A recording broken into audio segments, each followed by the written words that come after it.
Set.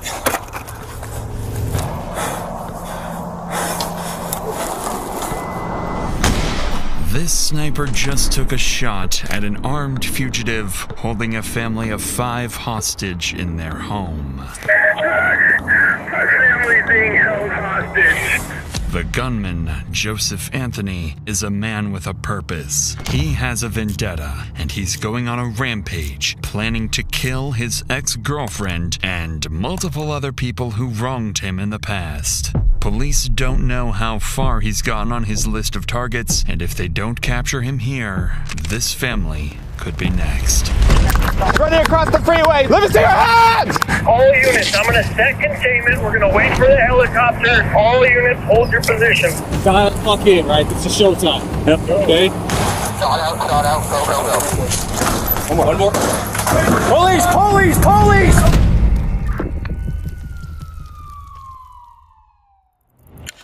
It's Thursday, September 9th, and the first sign that something is seriously wrong comes from an alarming 911 call. Central 911, what is the address of your emergency? Leighton. So my brother, he's on the loose right now, and he threatened to kill his girlfriend a couple days ago. He just showed up at my house. What's your brother's name? Joseph Manhard. He has a firearm on him, and he is armed. Where is he?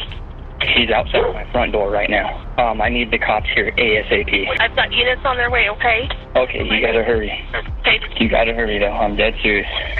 Just 24 hours earlier, Joseph Manhard kidnapped his ex-girlfriend, assaulted her, and threatened to kill her. After managing to escape, she called police, triggering an arrest warrant for Joseph's immediate capture. Since then, Joseph vanished, and police had no indication of where he might strike next, until now. With an active warrant and a report that Joseph is armed and dangerous, officers are dispatched immediately, advancing towards the house, fully prepared for a shootout. I've just talked to the homeowner. He said that if he didn't drive, the only place he could have went is hopped the fence and is barricaded in that shed that Swenson's got a view on. So he said the best way to go through is us just knock on the door, he'll let us in, we'll go through the house and clear the shed. We're ready. All right, I got it.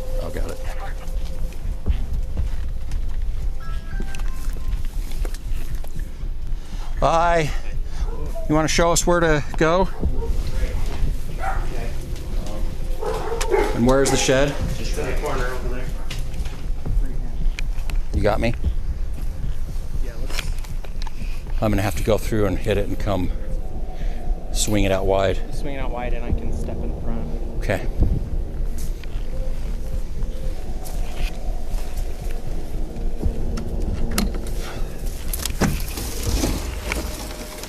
Police, anyone in there? Police, if anyone's in there, show me your hands. Come out. I can't see behind the box. Okay, step in. Okay. Left, go to the right. I'm gonna swing that way. Okay, ready to go. Show me your hands. Anyone in here? Turn over here. Okay, clear. All right. He didn't make it in here.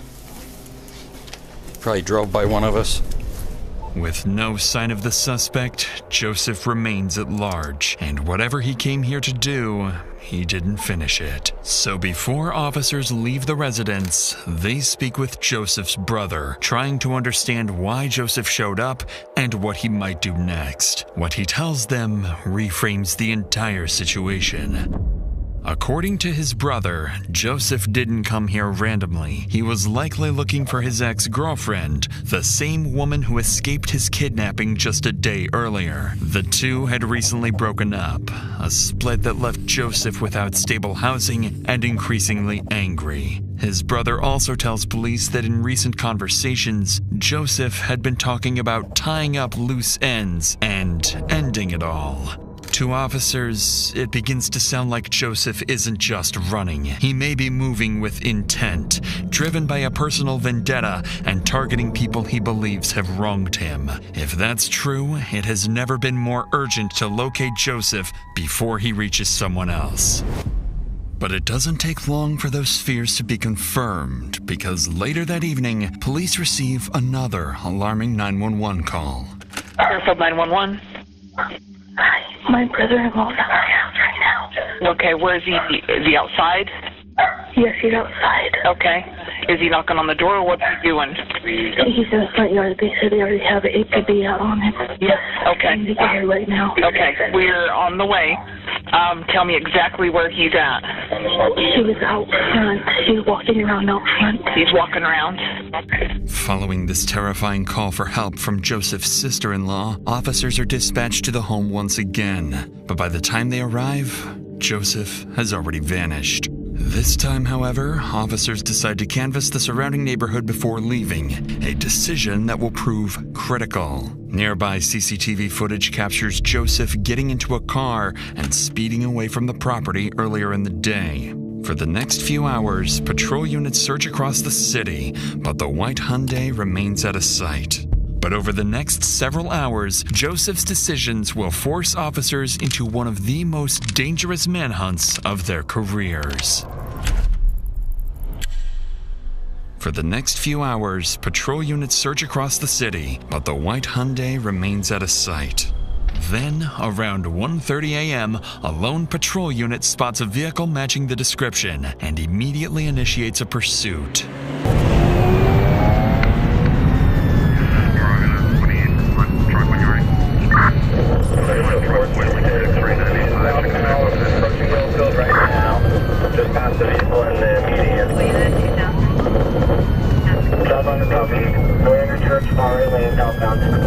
Just as the officer begins to close the distance, he suddenly loses sight of the car Joseph is believed to be driving. But just minutes later, as patrol units continue canvassing the area, one officer spots Joseph's car parked on nearby train tracks. With no way of knowing whether Joseph is still inside or hiding close by, the officer cautiously approaches the vehicle. Okay. He went right through Hey, I have civilians here saying that there's a car parked on the tracks at Building Hotel 3 on the southwest end. Can I get a couple more of this way?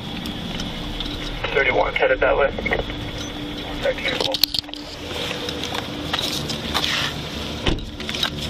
It fills up to 76. I have visual on the vehicle. It looks like it still might be occupied. Not sure yet. South corner of Hotel 3. Looks like vehicle might be abandoned. If we can start getting the containment close in, and then I can start my dog.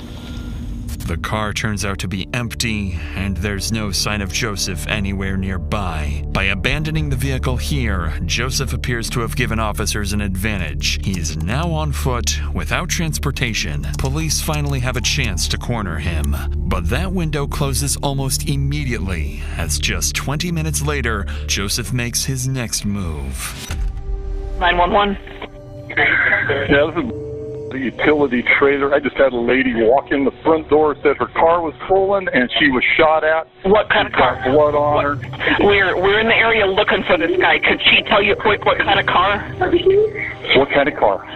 Kia Optima. As dispatch gathers details from the call, patrol units across the area are alerted to be on the lookout for a stolen white Kia Optima taken at gunpoint. At the same time, one patrol unit is sent to the scene of the carjacking to speak directly with the victim, where they'll learn just how close Joseph is to committing his first murder. Do you mind if I talk to you for a second, ma'am?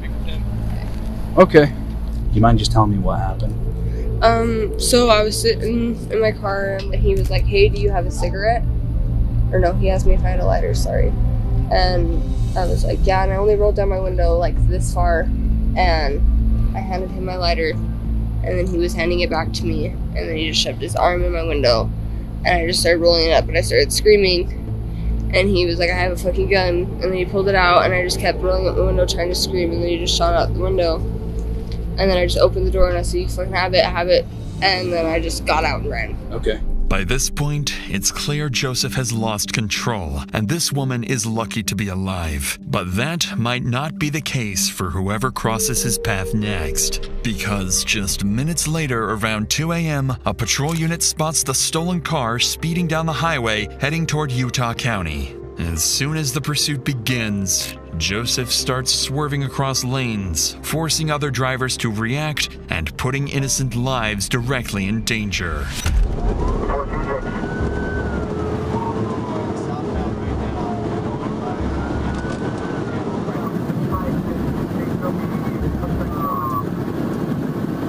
With Joseph refusing to slow down, it's only a matter of time before someone gets hurt. So to bring the pursuit to an end, an officer approaching from the opposite side of the highway pulls over and prepares to deploy spike strips. At highway speeds, there's no margin for error. The spikes have to go down seconds before Joseph reaches them. Too early, and he'll see them in time to swerve around and put innocent lives at even greater risk.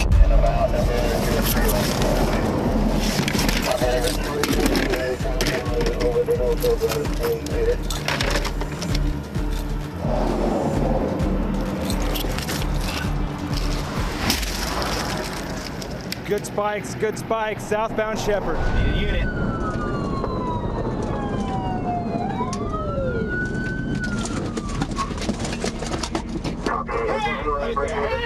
He's running across the freeway. He's in the northbound lanes. Red jacket. Let me see your hands. He's hopping the fence. He's over the fence now. We need units to frontage. He's on frontage now. Going to housing complex over here.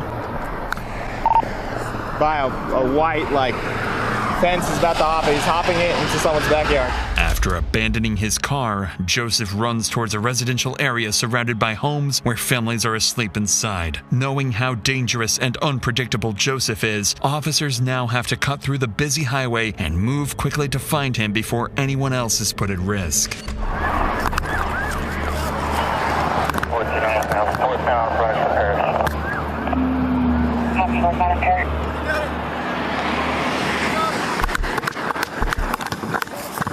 No, he's behind that picket fence right there, whatever address that is. I don't know what the hell that is, but he's behind that.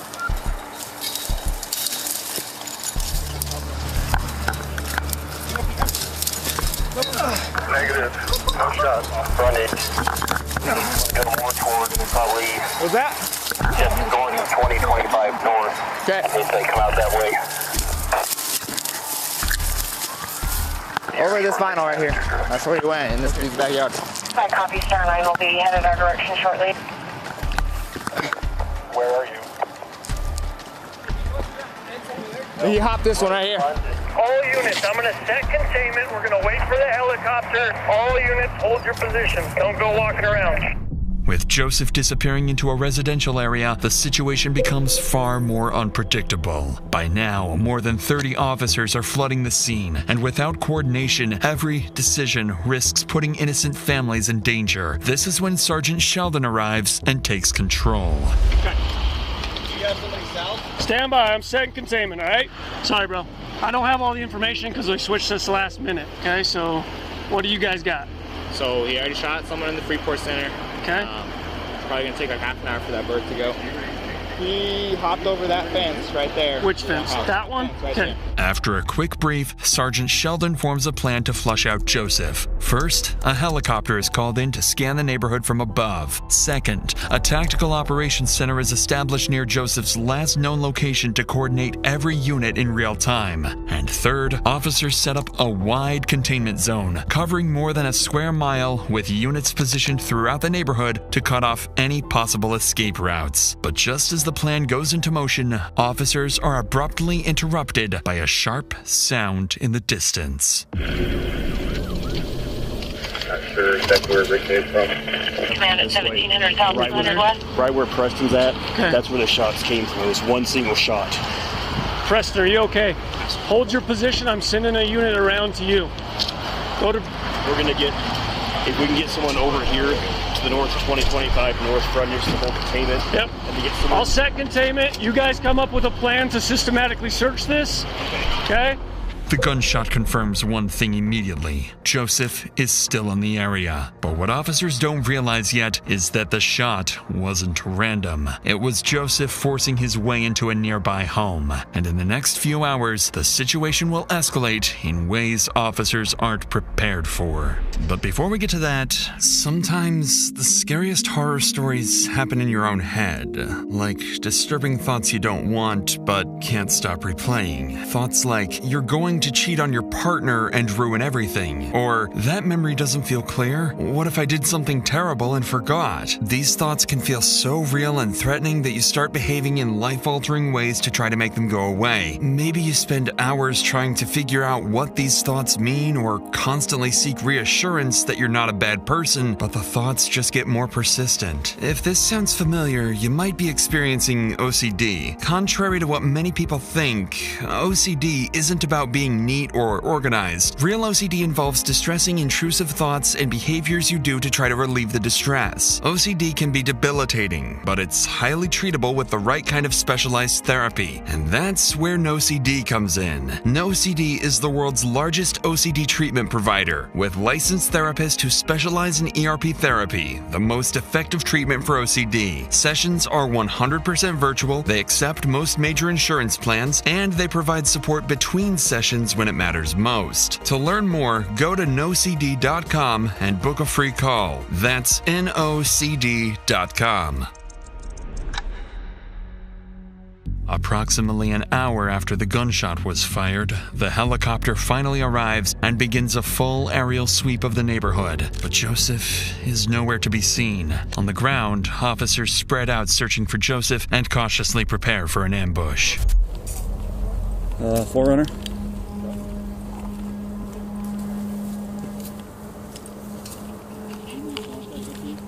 Gotcha. Contact the homeowners already?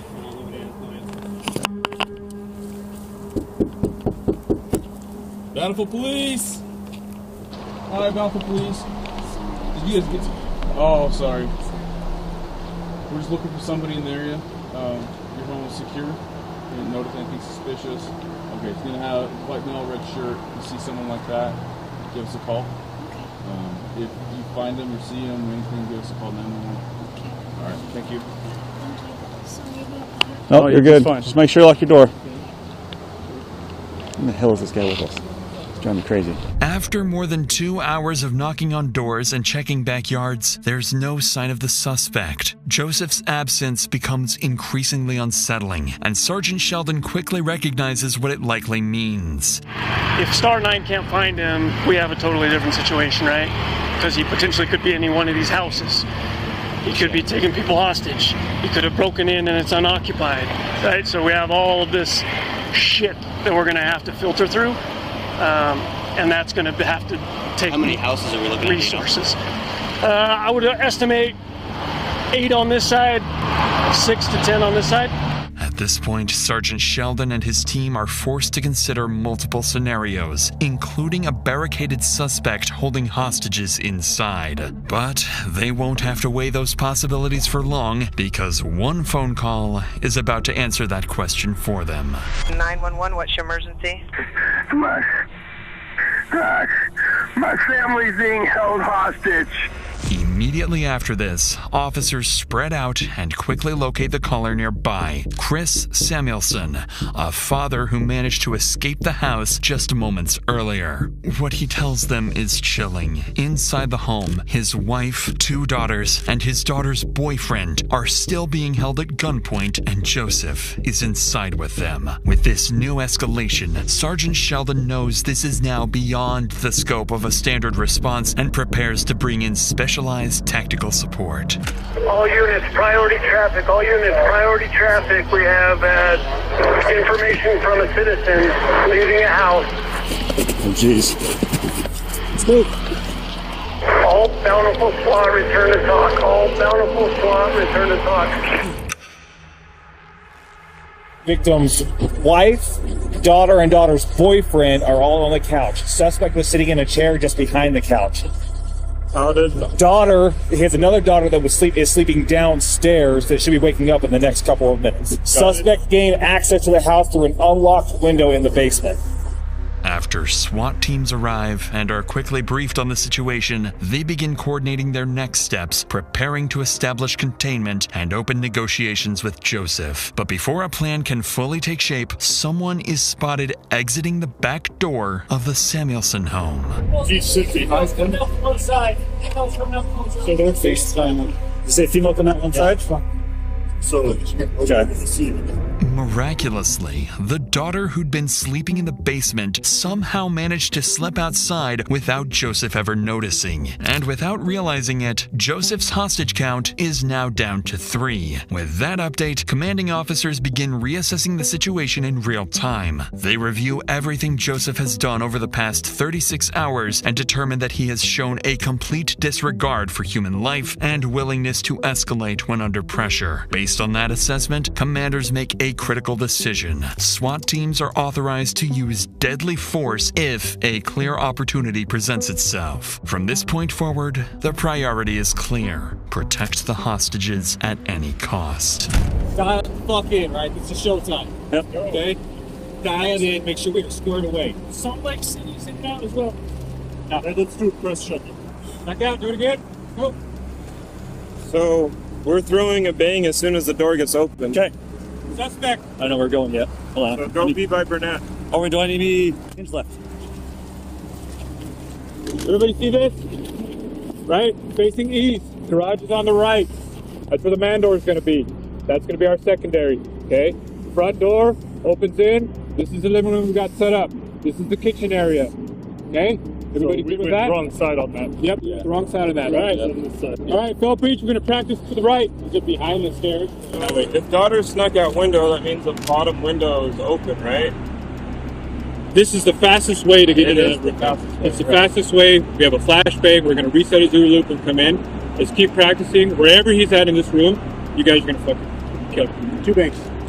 2 bangs? Want to do 2 bangs? No, 1 bang. Just one? Just 1 bang. With deadly force authorized, a coordinated plan is put into motion, one designed to end the threat and extract the hostages safely. A sniper will be positioned nearby, ready to take Joseph out if he's exposed and a clear shot presents itself. At the same time, negotiators will make contact with Joseph, work to slow him down, gain compliance, and convince him to release the hostages and surrender peacefully. If that fails, they have one secondary objective: get Joseph to step outside. Because if he does, even briefly, it could create the opening the sniper needs.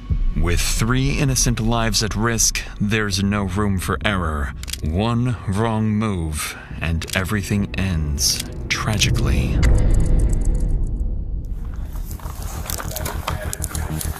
We're good. Thanks, man.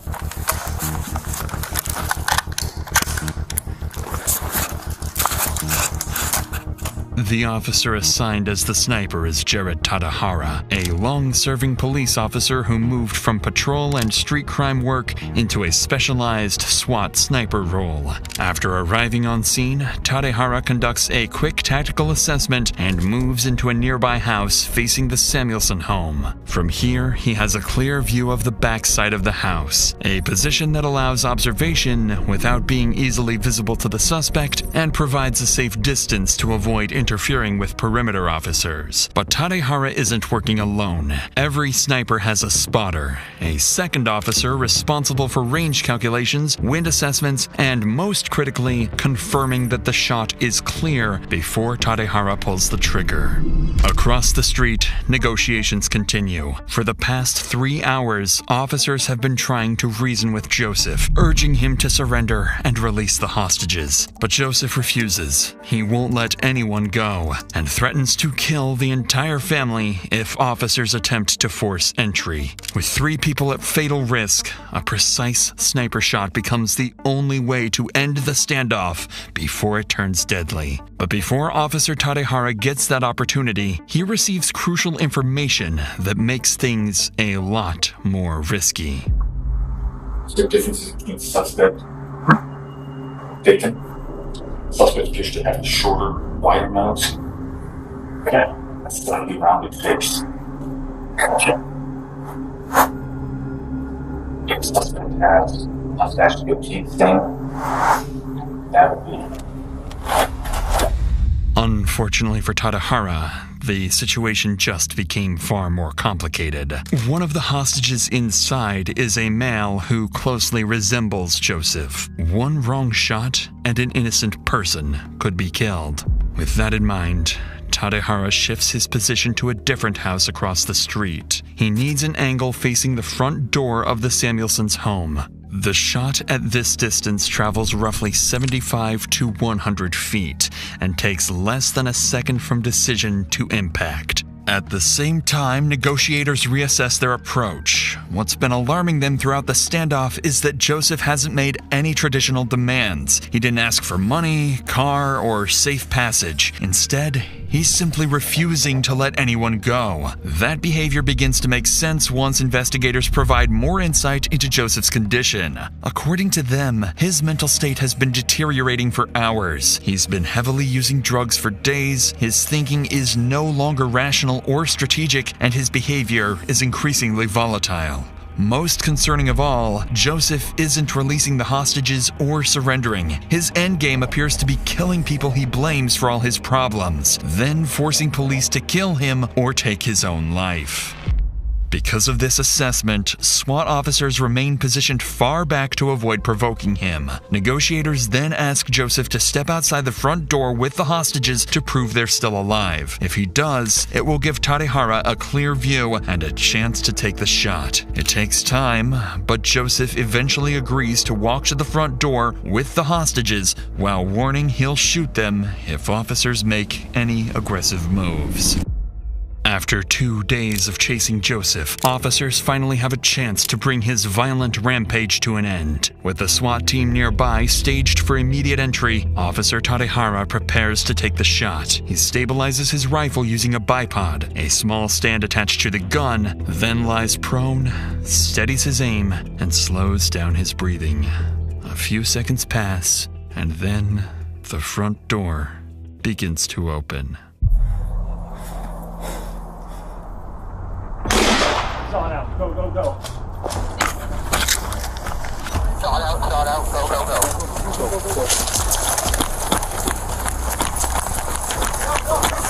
Go, go, go, go, go.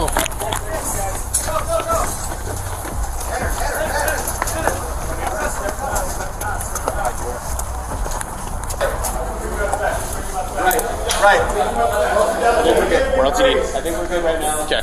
Unless they start calling for bodies. This door. This door. One more. Police! Gotcha, we got him. Hands up, bro. I mean, I don't know, maybe a piece of his skull hit me or something, I don't know. You're good. You sure? Yeah, you're good. Let me see. Maybe a piece of his skull hit me, but something hit me, can I point? Something hit me right here. I see. Come on out. What do you see? He's okay. Yep. Take it. Grab him. You okay? You got anything? Careful, she's shaking. Yep, I got you. Just hold on to me. I got you. You're safe. You are safe. After more than 6 hours trapped inside with an armed, unstable man, the entire family survives. An outcome that, just minutes earlier, felt far from guaranteed. At the front door, Joseph Manhard lies critically wounded. Paramedics rush him to the hospital, but despite life-saving efforts, he's later pronounced dead.